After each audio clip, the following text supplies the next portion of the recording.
আসসালামু আলাইকুম সম্মানিত ভিউয়ার্স।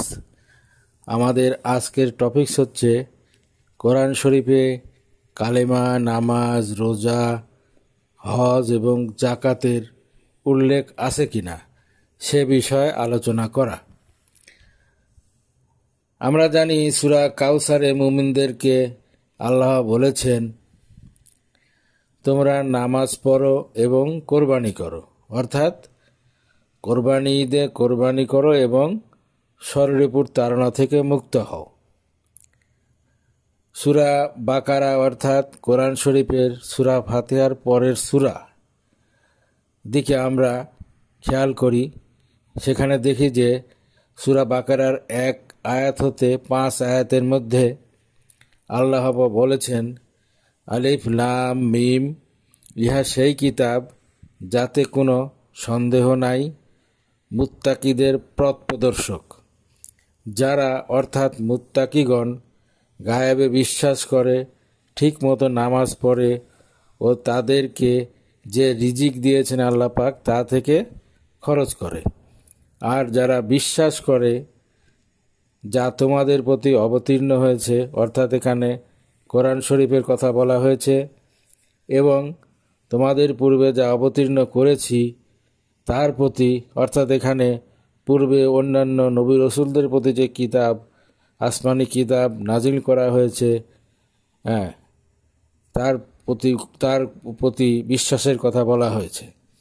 এবং যারা পরকালের প্রতি বিশ্বাস রাখে তারা উহারাই স্বীয় রবের প্রদর্শিত পথে অবস্থিত এবং উহারাই পাইবে মুক্তি।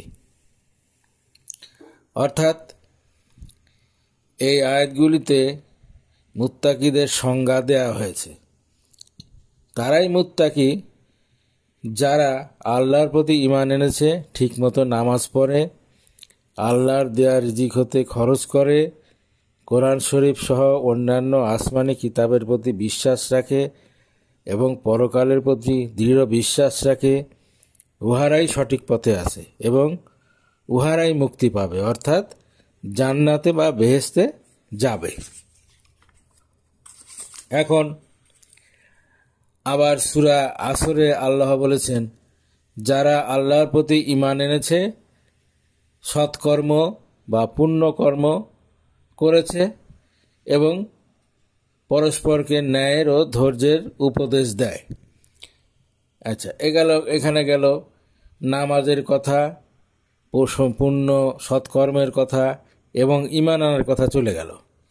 এখন আমরা আসি রোজার বিষয়ে। রোজা বিষয়ে আল্লাহ পাক বলেছেন কোরআন শরীফের সূরা বাকারার 183 নম্বর আয়াতে, আপনারা দেখেন, সেখানে আল্লাহ বলেছেন, হে ঈমানদারগণ, তোমাদের উপর রোজা ফরজ করা হয়েছে যেমন ফরজ করা হয়েছিল আগের লোকদের উপর, যেন তোমরা তাকওয়া অর্থাৎ আল্লাহ ভীরুতা অর্জন করতে পারো।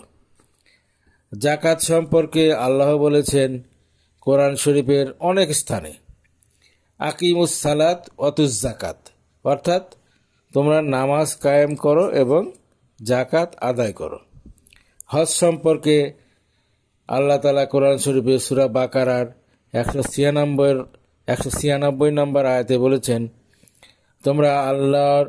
তোমরা আল্লাহর সন্তুষ্টির উদ্দেশ্যে হজ ও উমরা সম্পন্ন করো।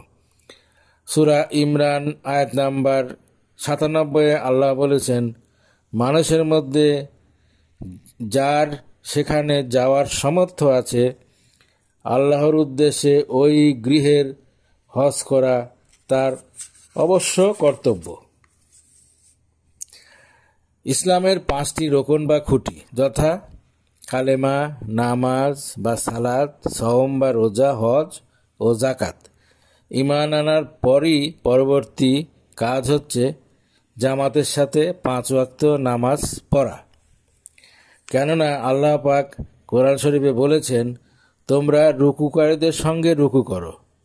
তাই বিনা কারণে জামাত ছাড়া নামাজ পড়াকে চরমভাবে নিরুৎসাহিত করা হয়েছে। সুতরাং জান্নাতে যেতে হলে আমাদের উচিত নিয়ম মতো নামাজ পড়া। পরিবারের সবাইকে নামাজি বানানোর চেষ্টা করা, সমাজে যাতে নামাজ প্রতিষ্ঠা হয় সে চেষ্টা করা। সুতরাং আমরা কারো কথায় বিভ্রান্ত হব না, বরং আমরা কোরআন শরীফ, হাদিস শরীফ বা সুন্নাহ, কিয়াস এবং ইজমা মোতাবেক চলব। এতে আমরা ইহকাল ও পরকালে সফল হব ইনশাআল্লাহ। আল্লাহ হাফেজ।